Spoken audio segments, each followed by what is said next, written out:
All right. All right. We'll get started here. Talking about uh, feeling weak. I know a lot of you guys are feeling weak right now. Life can feel weak. I know when I'm going through stuff, it is easy to just feel weak. The weakness that you feel right now, especially if you're in this group and in what we are doing, is usually around your separation or your divorce. You feel weak because you feel powerless, right? You feel powerless over your situation. You feel powerless over what's going to happen, the unknown, right? And we're scared of that unknown. It's not like the unknown of looking out into the ocean in the night sky and seeing the darkness. It's a scarier unknown. It's like death. When most men face separation or divorce, they feel like death. They feel like something is dying inside of them. When I went through this, that's exactly what I felt. I felt like I was dying. I went through it multiple times with my ex-wife where she would leave me, she would cheat on me, whatever. Then I would try to win her back. It was this constant tug and pull. And every time me trying to get her back was really about me being a weak-minded man, using manipulation tactics, using sex, using promises, using things to get her to come back because I couldn't face the reality of the rejection and the abandonment by the person that I loved, this person that I gave 17 years of my life and 4 kids and amazing memories and all these things. I couldn't face any of that because I struggled with my own weakness. The weakness of my mind, the weakness of my flesh, the weakness of who I was. I was weak and I didn't know how to be strong. Everything that came at me, I tried to be bulletproof. You see, most guys, they kind of have one of two ways of dealing with these situations. One is they sort of lean into the weakness, crawl up in a bottle and die, or get on Tinder or porn or whatever, and like they just go off and they're just like, it's all over, man. There's nothing I can do, blah, blah, blah. And then there's the other guy who kind of puts on the bulletproof vest. He wants to be the bulletproof husband and he wants to think, pretend like nothing hurts him and he could take her pain. Well, I was me. I was that guy. I married a woman who had been abused, abandoned, rejected, molested, all these things as a child. And so she had nothing but ammunition to come at me with because I was that man who was going to stand there in her life. And so I would take all these bullets and I would take all these things for her, but it was really about proving something. I wanted to prove my masculinity. I wanted to prove I was a strong man. So I'd be nice regardless of how she was. I would take a beating because I quote unquote that's what Jesus did. And I tried to be this to her when in reality I just needed to be her husband, not be her God. And the narcissism of my own tendencies, if you will. Not that I'm a narcissist, but we all have narcissistic tendencies, which means selfish traits about us that are selfish and self-centered, of thinking that I could be her knight in shining armor, that I could be her savior, led me to a place of weakness. And what some outside might say, wow, you're so strong. You just love your wife through all these things. And I see the emotion and the tears and all this. And it was like, I actually wasn't crying for her. I was crying for me. I was crying for the little boy inside who was losing the love of his life. I was feeling sorry for myself because I had not accomplished this thing that I now have and that I've developed. And it's this idea of anti-fragility.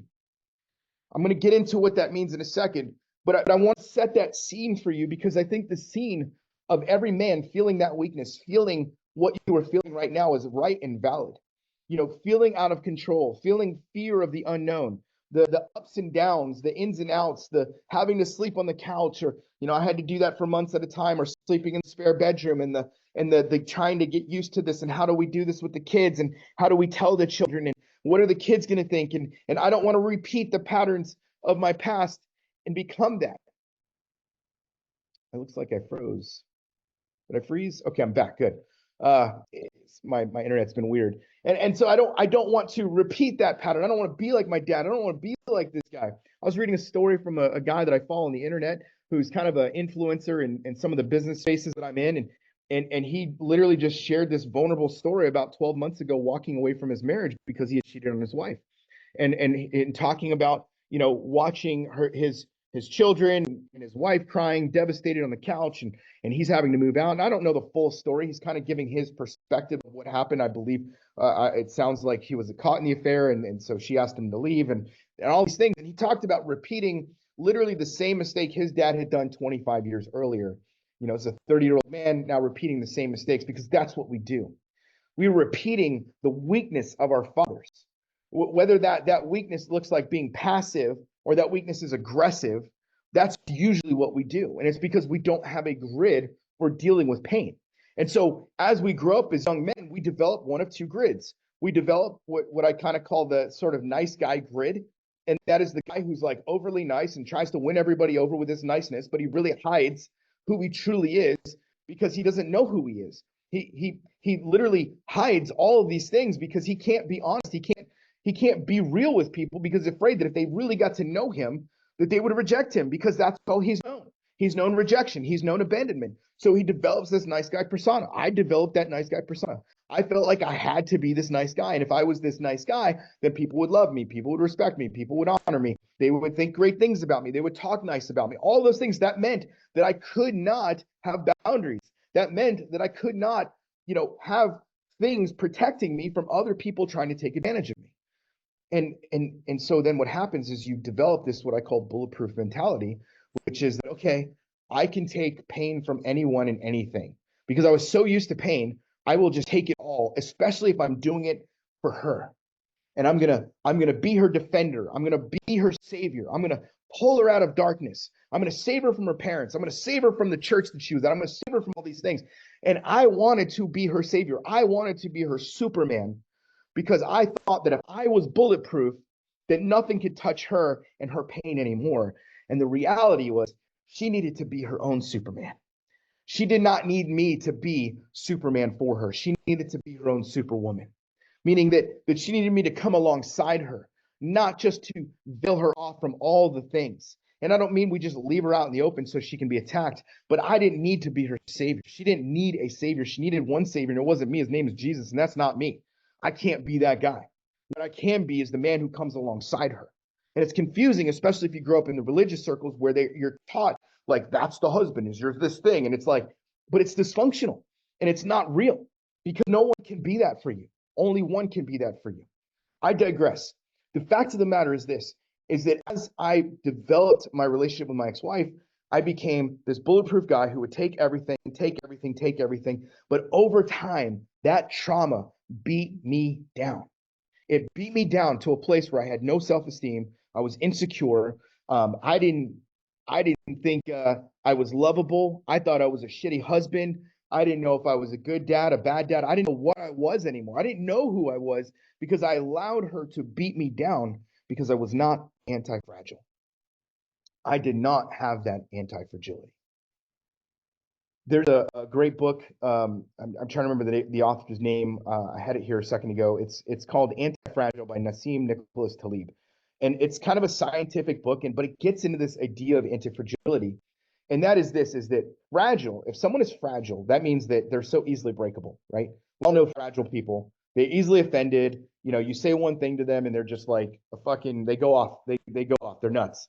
They can't handle it, right? Or they shut down. Oh, fine. Well, screw you then. I'm going to take my ball and play somewhere else, right? That's someone who's fragile. They have a fragile ego. They have a fragile mentality. They're just fragile. And then on the other side of that spectrum is somebody who thinks they're bulletproof, meaning somebody who can take all the pain and take all the jabs and take everything. They laugh everything off. They're like, oh, yeah, you're right. Oh, that's so funny, right? And that's how they deal with the pain and deal with the anxiety that they're feeling inside because that's how they process the emotion. And so what they do is they tell themselves this story and this lie that, well, if I'm just bulletproof, then I'll be okay. I'll never get hurt.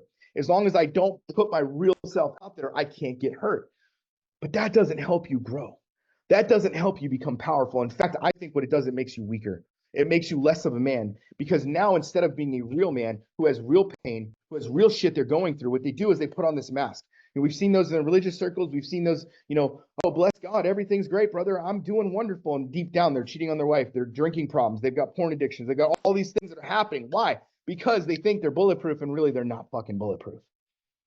And so this brings me to the word anti-fragile. And what anti-fragile means is that we're not fragile, we're not bulletproof, we're anti-fragile, which is the opposite of fragility, which means that when things are coming at me, instead of those things destroying me and taking me down, they're making me stronger. They're making me stronger because I've leaned into the pain of those things and I've said, it's going to be like fresh bread. One of my favorite movies, Denzel Washington in the movie Remember the Titans. And he talked about what's pain? Pain is fresh bread. What's pain? Pain is fresh bread. Why was he using that analogy? Or in Rocky, when he said, where there's no pain, there's no gain. Where there's no pain, there's no gain. It's the same thing with what you are experiencing right now. Many of you are wasting your opportunity at the greatest gain in your life right now. You are wasting your opportunity for the greatest gain in your life right now because you're absorbing the pain through your bulletproof Kevlar fucking chest plate, but you're not actually doing anything with the pain that's productive. You're like, oh, I'll be there for my wife and I'll stand strong through her affair. I'll keep doing this and all this shit. And it's like, dude, it's beating the fuck out of you because you're not actually processing this in a healthy way. And you go, well, Mark, what's the difference? What's the healthy way? The healthy way is understanding what is happening to you, being truthful about what is happening to you, not telling yourself stories about what is happening to you, but really getting to the truth of acknowledging this is what's happening, this is what I need to do about it, and this is where I need to go with it. And so the anti-fragility is, instead of me just twiddling my thumbs and instead of me getting super aggressive and fighting, I'm taking this stuff that's happening to me and I'm going, I'm going to be stronger because of it. I'm not just going to get divorced. Fuck that. Even if I get divorced, I'm going to be the most attractive man possible. And I don't mean just physically, but emotionally, spiritually. I'm going to take this pain and I'm going to turn it into purpose. Fuck turning it into power. Turn it into purpose. Turn it into something that's purposeful for your life. When I went through some of the separations the first time with my ex-wife was the first time I started actually looking at myself physically and realizing I'm not taking care of myself. I don't have a trimmed beard or my haircut or the clothes I'm wearing. I'm wearing holy clothes and not like church clothes, but like clothes with holes in them and shit like that. And it was like I wasn't taking care of myself. And the brand I was putting off was, hey, you're just a Disney dad. You're just a guy who's fat and got a hole in your shirt and you drink beer or you fucking go to, the playground with the kids and you're just knocking it back some Coke or whatever the hell you're doing. And you not Coke like cocaine. I never did cocaine, but Coca-Cola. Just got make sure nobody took that out of context. Oh, I knew Mark was on cocaine. No, not drugs like that, but all this shit. And what do you develop? You develop this fake persona of a man that's not really you. And then you come to me and you're like, dude, I don't know who I am. I'm lost. Yeah, bro, you lost yourself years ago. When you got married, you settled, you became lazy. You no longer were a man who was going after goals and all these things. You're not what I call a five-dimensional man. A five-dimensional man who is thriving as a producer, thriving as a father, thriving as a lover, thriving as a man, and thriving as a leader.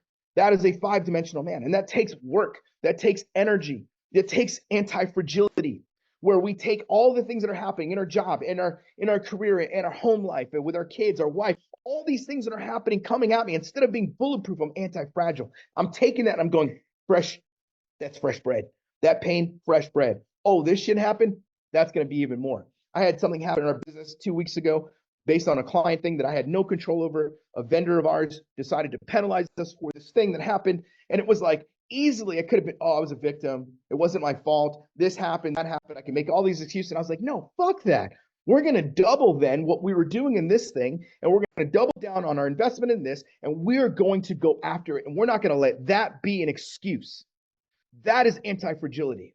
And most men do not have anti-fragility. They're victims. They're little 10-year-old bitches who don't know how to be masculine.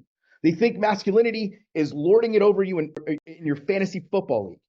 Just because you dominate your fantasy football league does not make you a real fucking man. What makes you a real man is being able to absorb the pain and turn it into purpose and power and presence and weightiness to who you are. When you walk in a room, do people feel your presence? And I'm not talking about because your belly. I'm talking about like because of who you are. Because they're like, damn, there's something about that dude. There's something about him. There is a power in him. Most guys, when they meet me, they go, dude, you're that short? I thought you were much taller. They think I'm like 6 foot. I'm like 5'6", bro. I'm 5'6", but you be in a room with me, you're going to feel my presence. Not because I'm just some intense character, but it's because I live a vulnerable life. I live the fucking life that I talk about. I'm not like one of these guys out here that hawks this shit and isn't even married. You know how many guys are in the men's space and aren't even married or haven't been married and they're throwing you their bullshit from a book they fucking read? Unreal. Unfucking real. I can't do that. I just can't. Like, this is who I am. This is what I live. And this is what I've decided to be, is anti-fragile. So I want to encourage you guys this week. I'm not going to go long today because I think the message is poignant enough that it is time for you to become anti-fragile. It is time for you to become anti-fragile. Mark, what does that look like? How do I become anti-fragile? I'm going to, off the top of my head, give you some steps that I think you should follow. Number one, you've got to be vulnerable about what you are actually experiencing.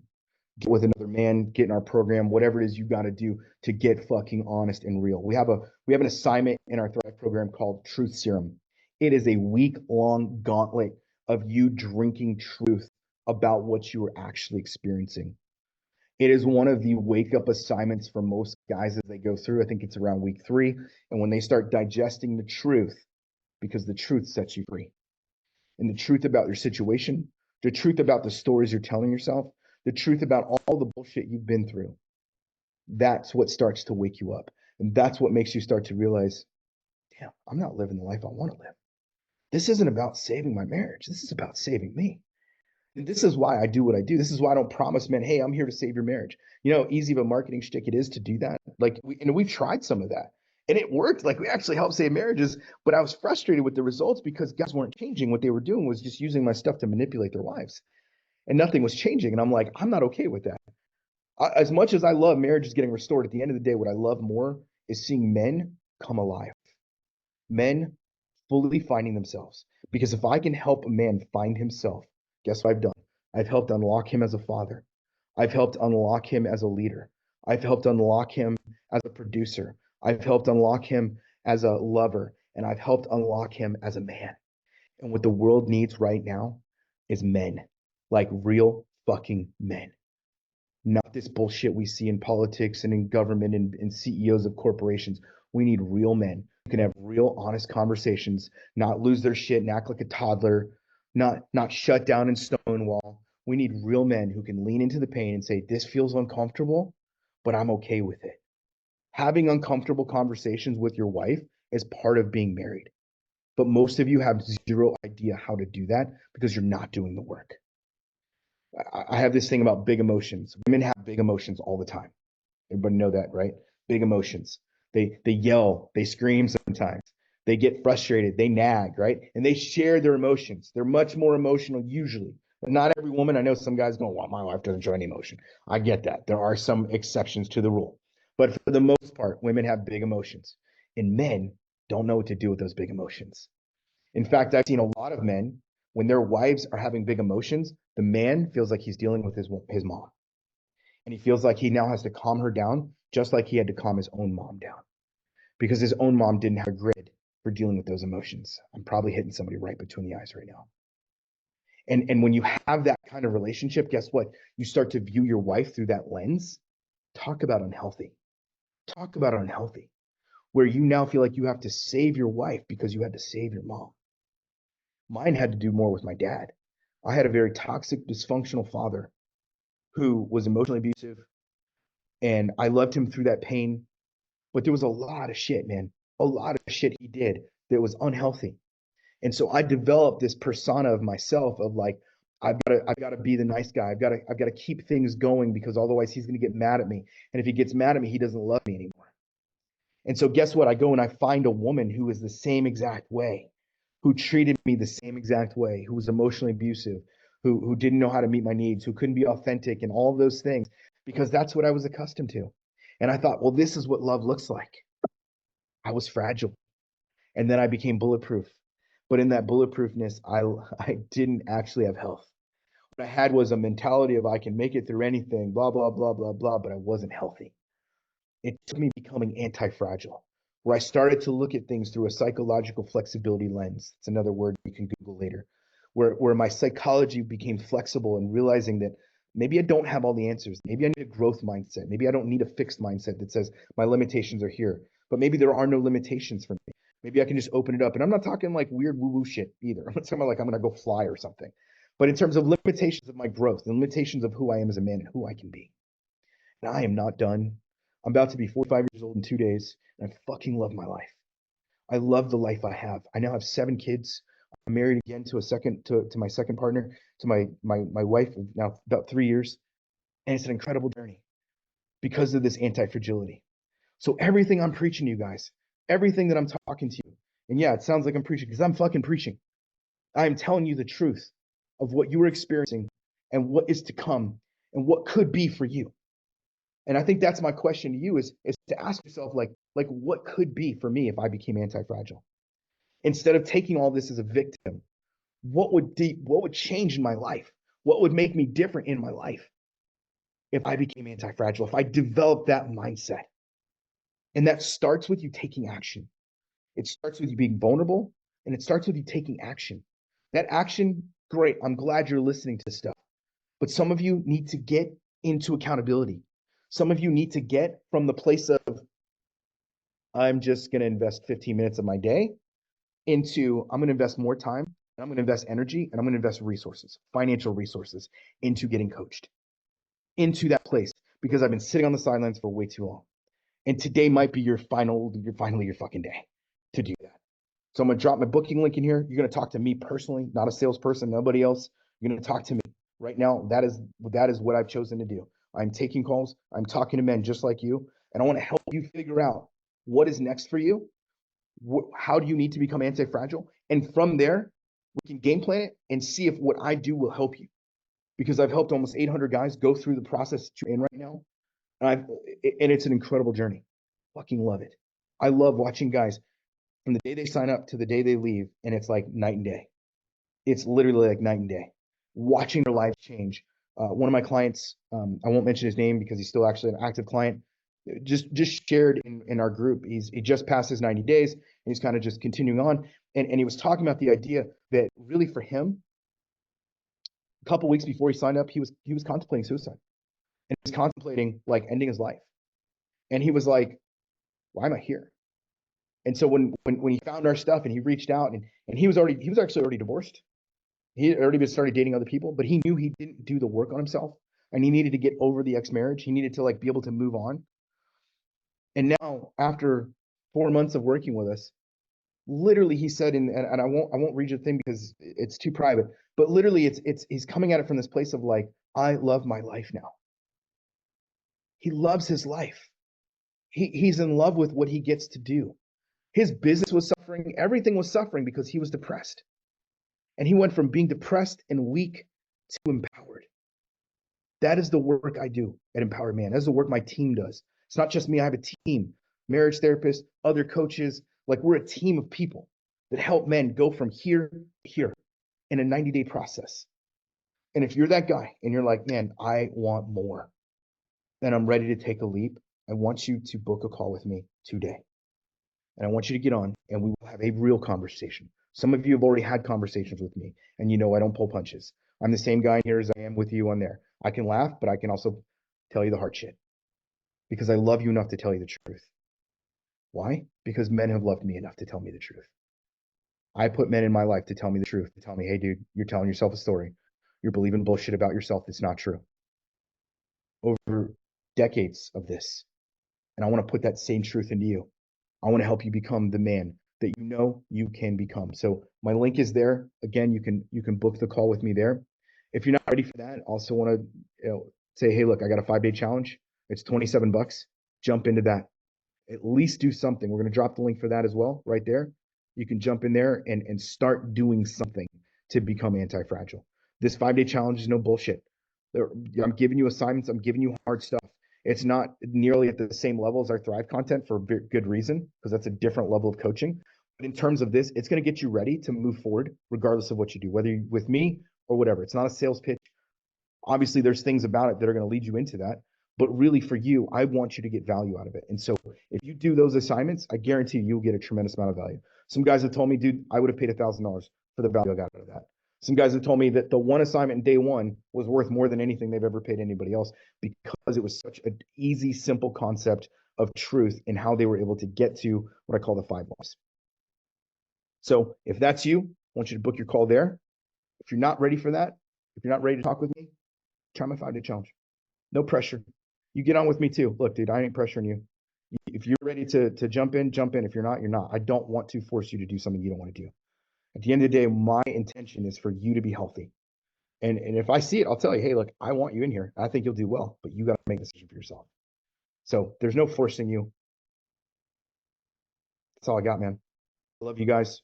I want you to prosper this week. I want you to be anti-fragile this week. Go fucking crush it. And even if you're not ready for any of these things financially, whatever, doesn't mean we don't care about you. Keep coming to the Facebook Lives, listen to my podcast, be there. I know there's some guys here that I've already spoken to that just couldn't make it work for themselves, and whatever it is, doesn't fucking matter. Keep showing up, keep doing these things, and doors will open. I've seen it before too, where guys, they just kept staying in. A year later, they were able to financially do what they had to do to be a part of this. So you never know. All right, guys, have a good one. See ya.